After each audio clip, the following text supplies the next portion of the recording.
You don't need faster fingers to play better solos, you just need a more expressive vibrato. In this lesson, we are diving into the tricks used by the kings of the blues to make every note resonate.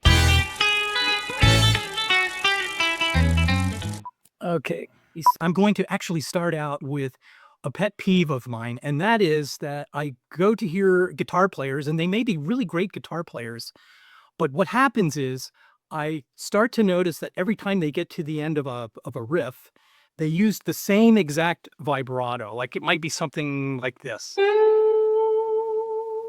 And every time it's the same vibrato. To vary your vibrato, you don't always want it to be the same. And so, you can have a fast vibrato. You can have a slow vibrato. When you know that you're going to put vibrato on a bend, let's say, and so you're bending up to, I'm going to bend a G on my B string to an A on my B string, a whole step bend, like this. Okay, now notice there's no vibrato on that. So what I'm saying is establish your note first. Instead of going right into the vibrato, get to that note first. Let the listener hear that note. Then decide what you wanted to, what kind of grease do you want to put on that note. See how the vibrato comes in as almost like an afterthought. There's a couple of different ways to get vibrato. One is to play a note. I'm going to play an A on my E string. And then you kind of wiggle the finger sort of right and left, and you will get a vibrato that way. The other way is to, like I was saying before, you bend a note, establish your pitch, and then put your vibrato on it. And whether you do this one or this one, think about how fast of a vibrato you want. Do you want this? Kind of more of a B.B. King?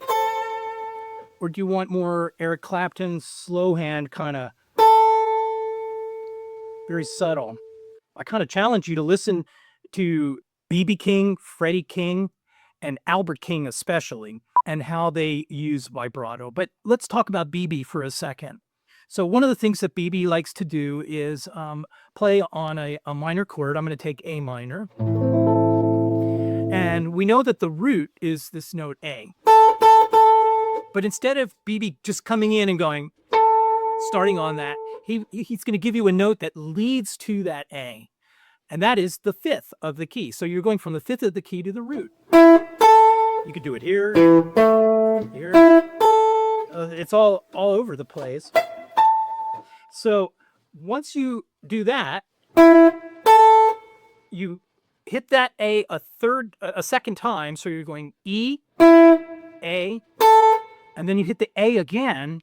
And this time you put that really fast BB kind of vibrato on that. And I see how I'm just wiggling my finger back and forth. So let me give you a quick example of that with a chord behind it.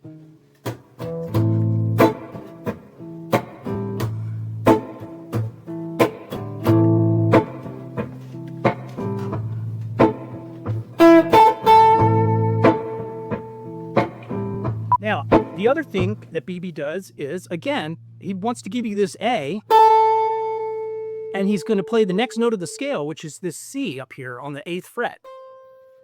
And then what he does that's great, instead of going from the C to the A and separating them like this, he's holding down this A.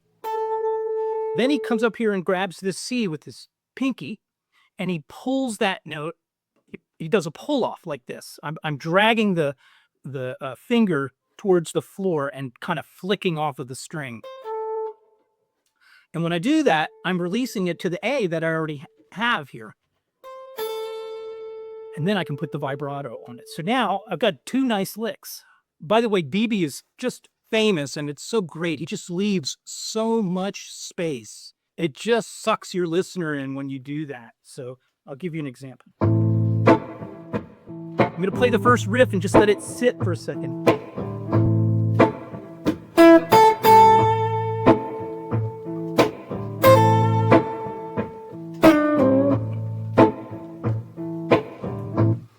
So you hear all that that space that goes by. The next way is to bend a note. I'm going to bend the G up to an A on my B string. And once I get it up there, I hold it for a second, I establish the pitch, and then I put the vibrato on it. So it would sound like this.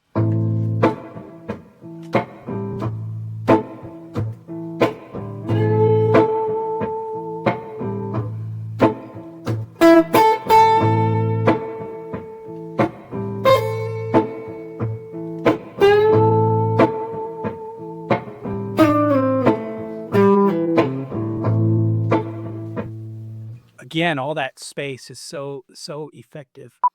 And then the third way is, and this is one of my favorite things, is where you take two notes and you put vibrato on both notes. And so for this example, I'm going to use an E on the G string. That's the fifth of the A minor chord. And then I'm going to use the flat 7, the note G, on the B string. So I have these two notes.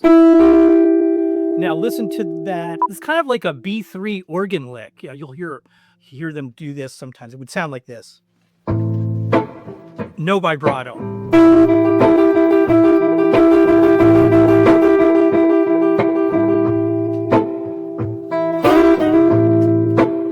Okay, now if I put some vibrato on both of these, I get this. See, I'm wiggling both strings up and down at the same time. And that sounds like this.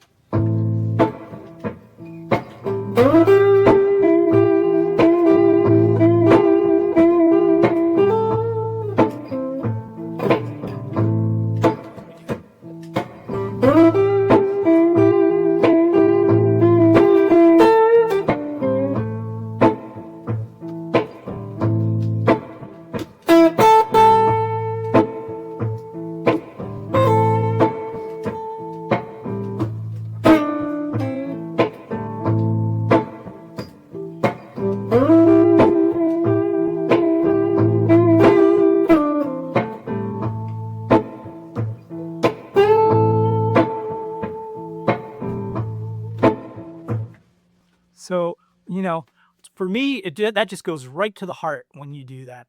You're not shredding, and you're not showing off.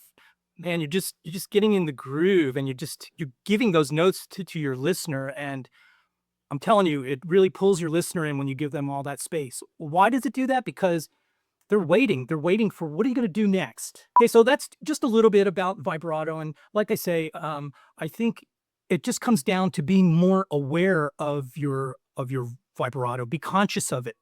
There's so many players out there that are just not conscious of what they're doing when they get to the vibrato, and they do the same thing over and over again. Thanks for watching. Don't forget to subscribe to my channel on your way out. For more information on my signature guitar and musicianship courses, check out the information in the links below.